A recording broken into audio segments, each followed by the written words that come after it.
you for joining us for this podcast of millinery.info. This episode is with Wendy Louise Diggles, the milliner behind Belle Folly. Wendy won the 2018 Masters of Millinery section at the Royal Melbourne Show. This is an invitational only section for members of the Millinery Association of Australia.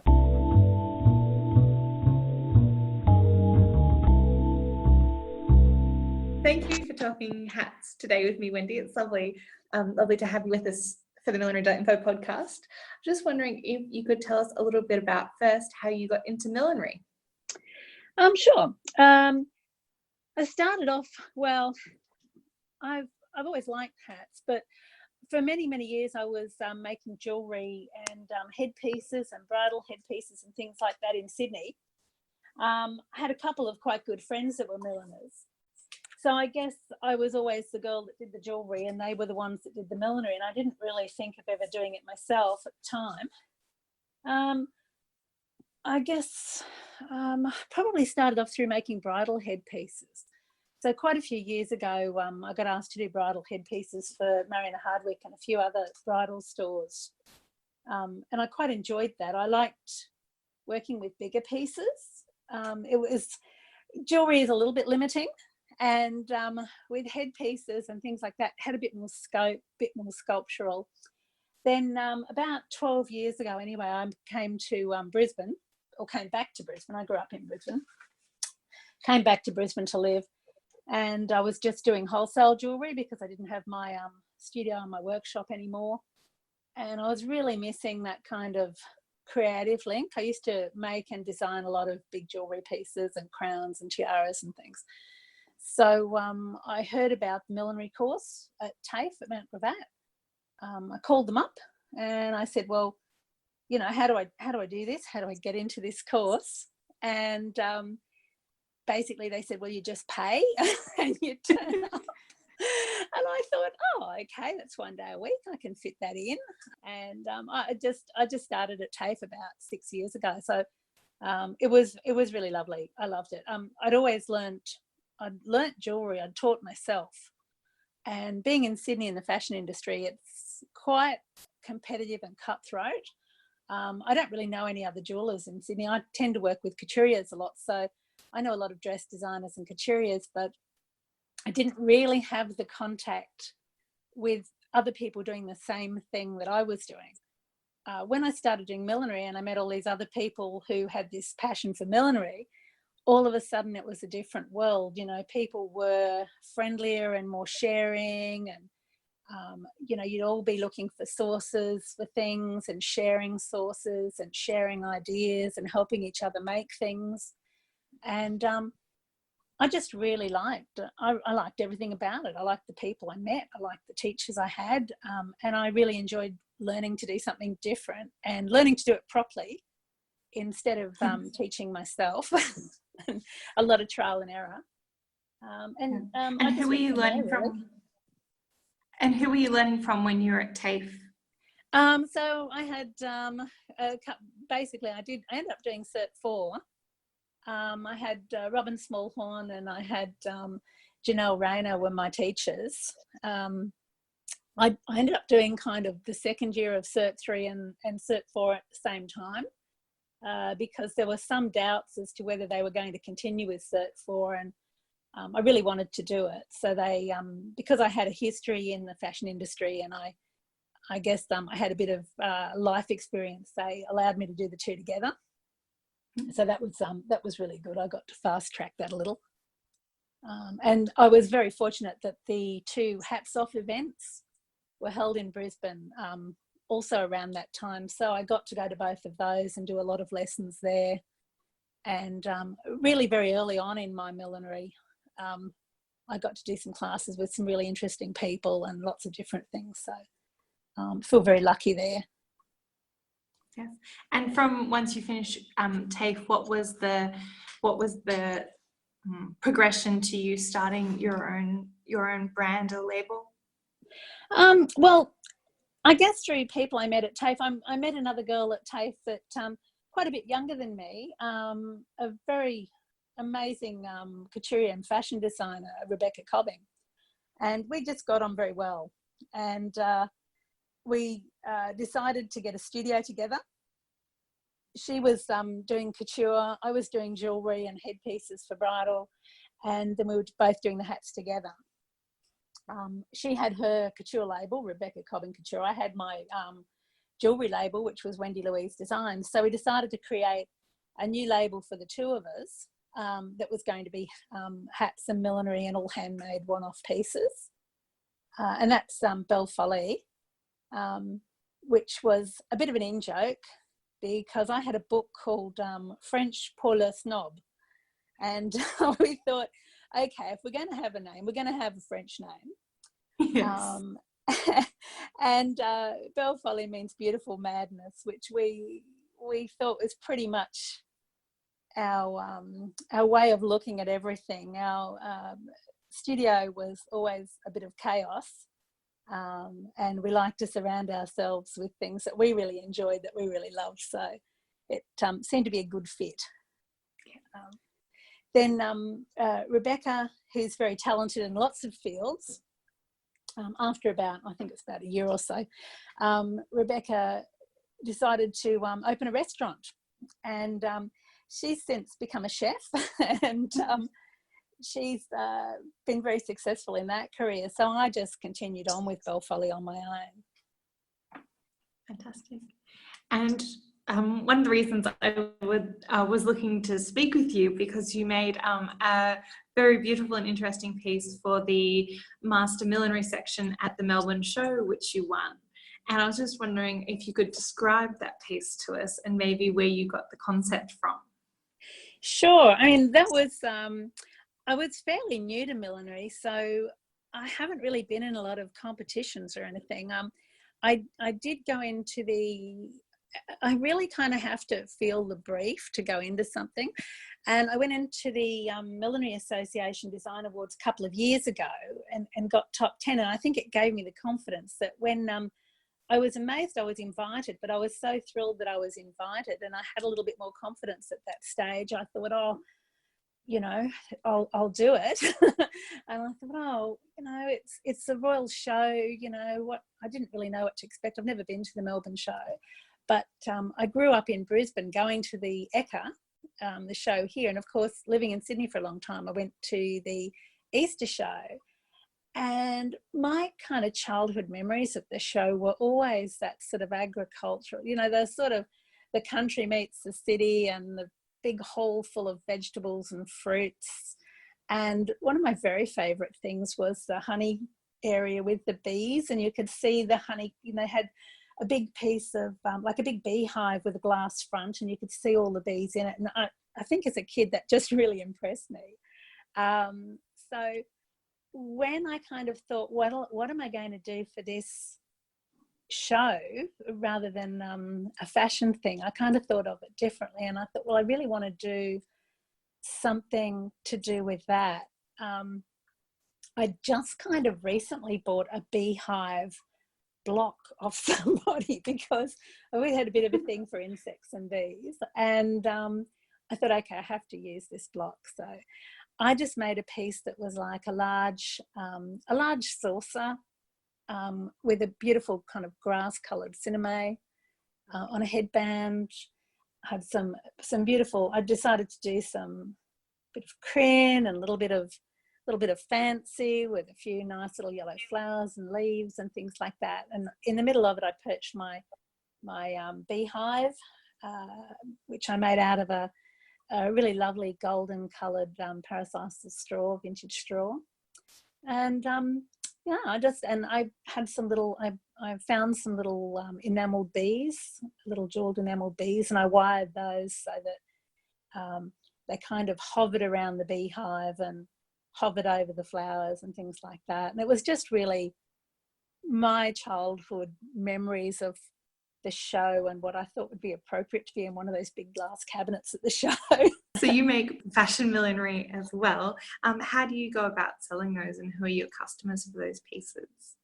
I think a lot of people do specialise in one area or another, but because I've been doing jewellery and headpieces and bridal for such a long time, I would never give up bridal because I just have a really special relationship with weddings and brides. I've been doing bridal wear around 30 years. I actually love working with brides. Some people don't, but I love working with brides.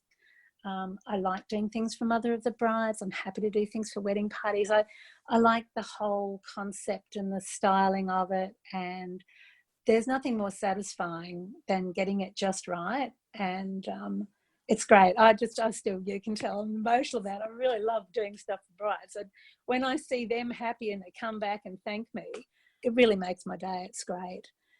So I've always done bridal. It's just that now my bridal probably has a bit of a blend of the jewellery pieces I used to make and the millinery I've learnt how to make. So I tend to do pieces that are a combination of jewellery and millinery a lot of the time. But, you know, I'm happy to do all sorts of things, really.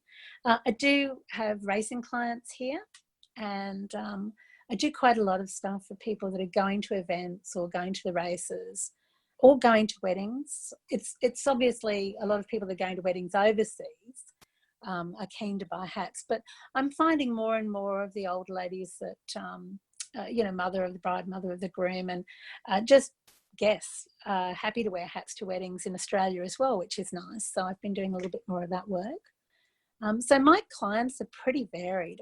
In the shop, I had the choice when I opened this shop about 2 years ago, whether to make it a hat shop, which I decided I really just wanted to have one-off pieces that were special. I didn't really want to bring in hats or have sun hats or have, you know, bought in or imported pieces. I really just wanted, or budget pieces. I really just wanted to have beautiful millinery. Being quite realistic and having been in business for a long time, I didn't really think I could survive, especially in Brisbane, with a niche market like that. So in my store, I have my hats that I make. I have beautiful hats from other milliners that I know. I've got a bit of jewellery I've made. I've got a little bit of jewellery that I import. I've got bridal headpieces, and I've got a couple of ranges of handbags that I really like. So I decided to make the shop more a place where there's nice accessories that are all kind of special and a little bit different and not something that you get from a department store. So that's, they all call me the hat shop, but it's not really. It's probably about half hats or a third hats or something in here. But when I was in Sydney and I was doing more jewellery pieces, I used to do more stuff for film and theatre and performers, all sorts of things like that. But in Brisbane, it's a little bit more limited, and I'm not really as established here now as I was when I was in Sydney, because I had shops in Sydney in the CBD for 7 years, in Double Bay for 5 years, in Newtown for 3 years. So by the end of all that, I had quite a bit of a following. And coming to Brisbane and learning millinery, I've sort of started anew, kind of from the beginning. But it's really nice too, because it's like a fresh start. But you know, I do have to bear in mind it's like a whole new business, and I'm starting from scratch pretty much again. So have you always worked for yourself?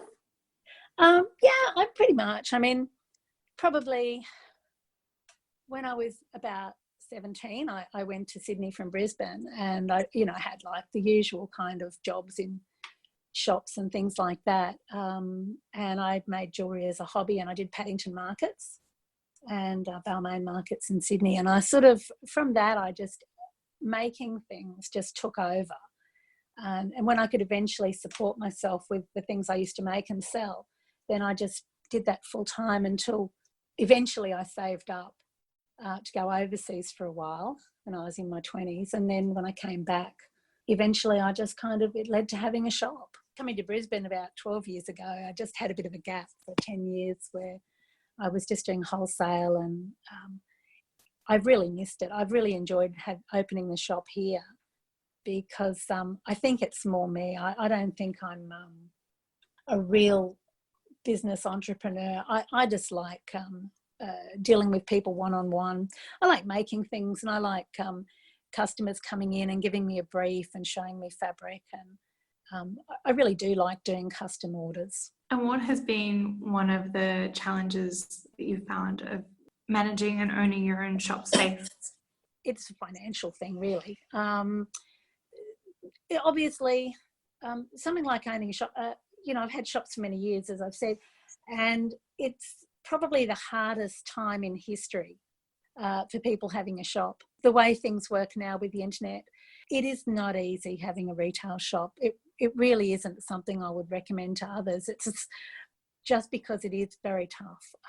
But I enjoy it. It's a bit of a challenge. And the challenge for me is having that variety of goods, having reasonable price points, having things that people want to buy, and giving them really good service and getting them to come back. So that's my main challenge with the shop. For me personally, as an artist, the challenge is managing my time. Difficult with this type of shop to make enough money to really have full-time staff. So I'm in here, generally my working week is I work from home generally Monday, Tuesday and Wednesday. And I have the support of my sister and some very good friends that come in and work for me and help me out. And then I'm in the shop myself Thursday, Friday and Saturday.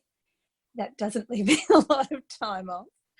And that's when I see clients. And I do handwork in the shop and things like that. But I really, really don't have, it's a very small shop. I don't have the space to do anything else. I just can do a bit of hand stitching. That's about it.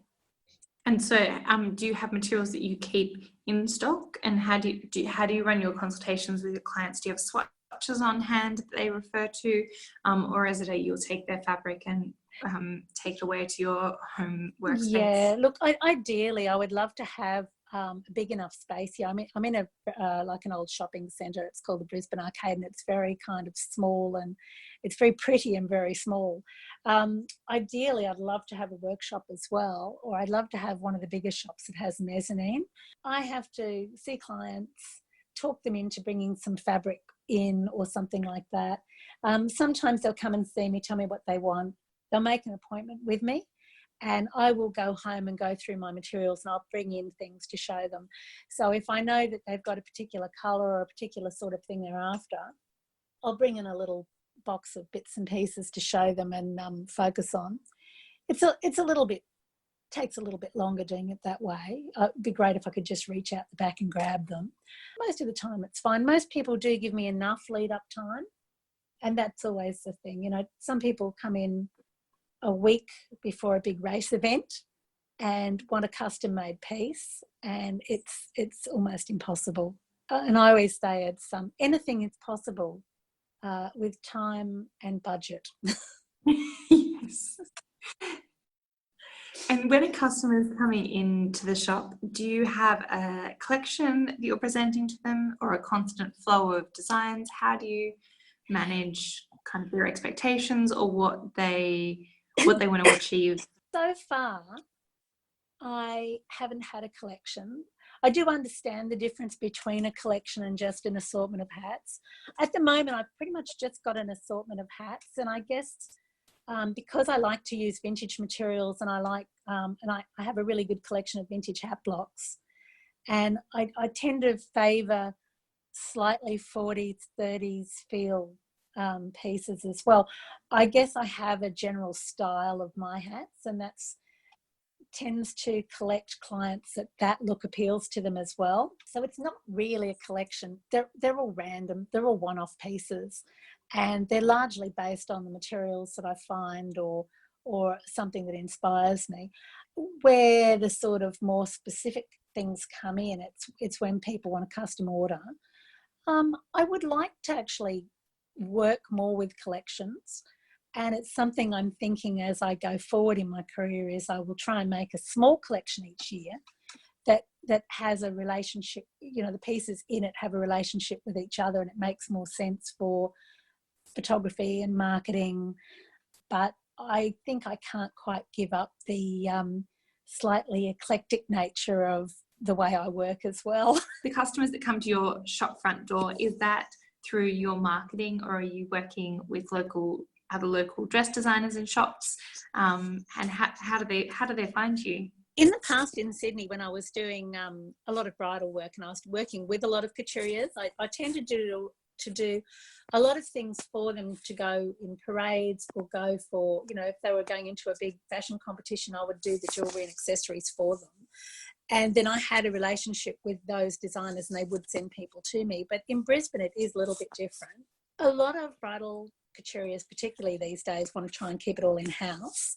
But I do have a few that know my work and they do send people in. I've also got a few, being in the city, in the CBD, there's quite a lot of dress designers around me. And people tend to come into the city, buy a dress and then just look around and they start looking for accessories. So a lot of my clients will basically just find me, or a friend will have told them there's a hat shop up here. There was a very successful hat shop upstairs in the Brisbane Arcade for many years called the Hat Box, and she retired a couple of years ago. So I do get clients of hers coming up, or people that remember there was a hat shop in the Brisbane Arcade coming up looking for hats.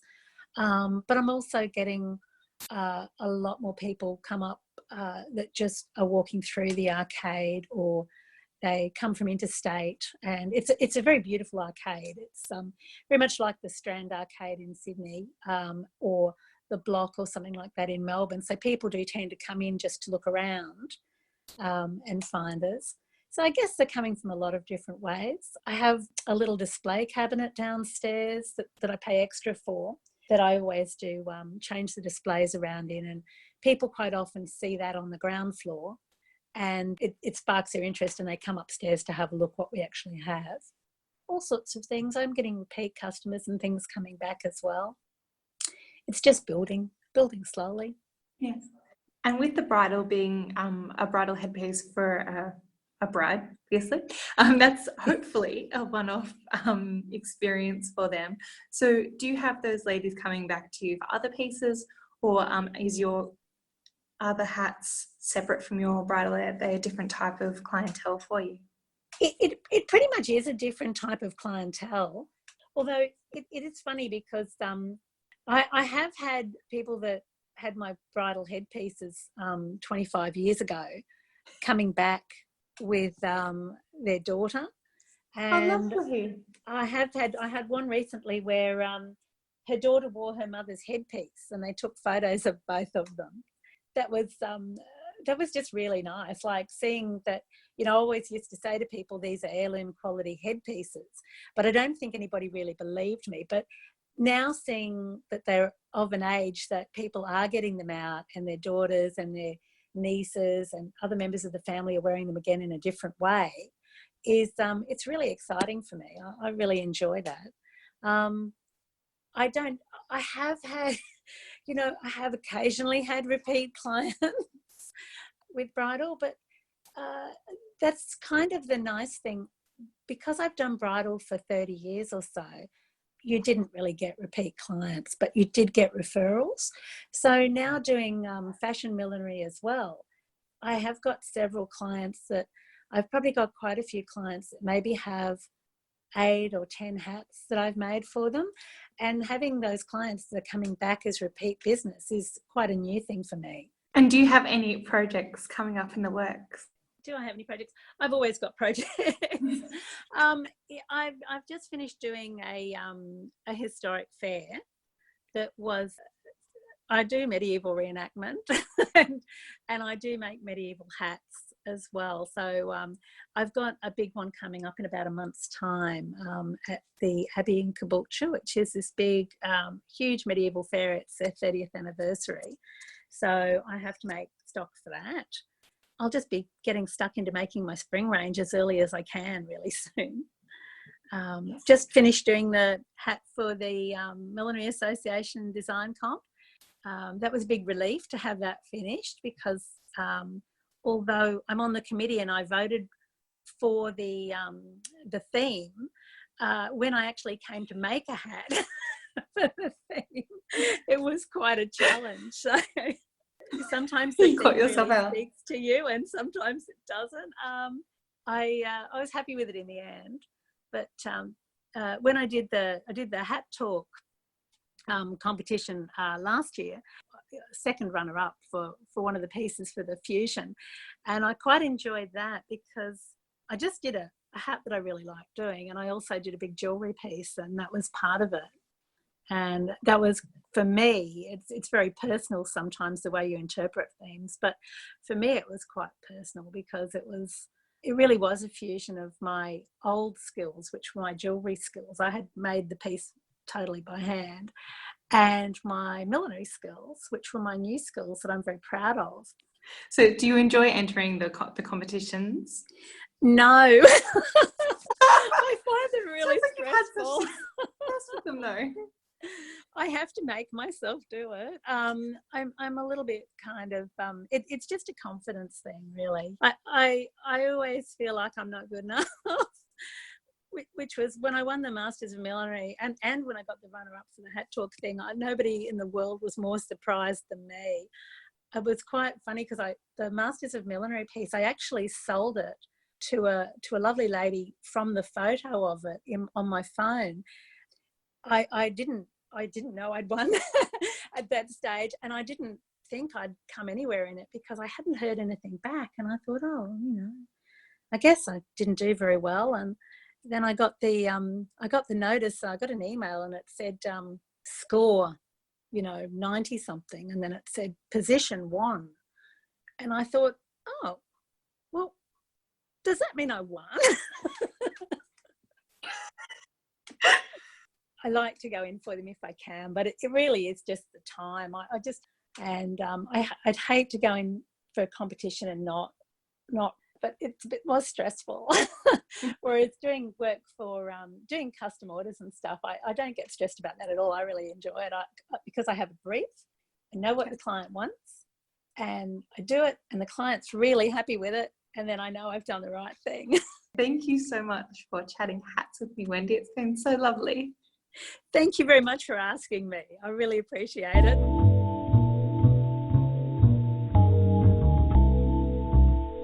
Thank you for listening to this podcast of millinery.info. We'd like to thank our Patreon podcast sponsors, Catherine Cherry Millinery, Hat Academy, The Essential Hat, and Louise McDonald Milliner. You and your business can become a Patreon supporter of Millinery Info. There are 2 levels available, a supporter level or podcast sponsor. The supporter level gives you access to exclusive content on the website. A podcast sponsor is just $15 a month, and with that you receive a thank you on the monthly podcast, link to your website in each podcast, article, and the newsletter. You can choose to support us ongoing or just for a set period of time. It's a great way to have your business, supplies, or event heard about in the ears of milliners across the globe. You can keep up to date with the latest podcasts or look back through some of the past episodes on our website, or follow along on your favourite podcast app. If you know someone who might be interested in taking a listen, how about sending them a link to your favourite episode?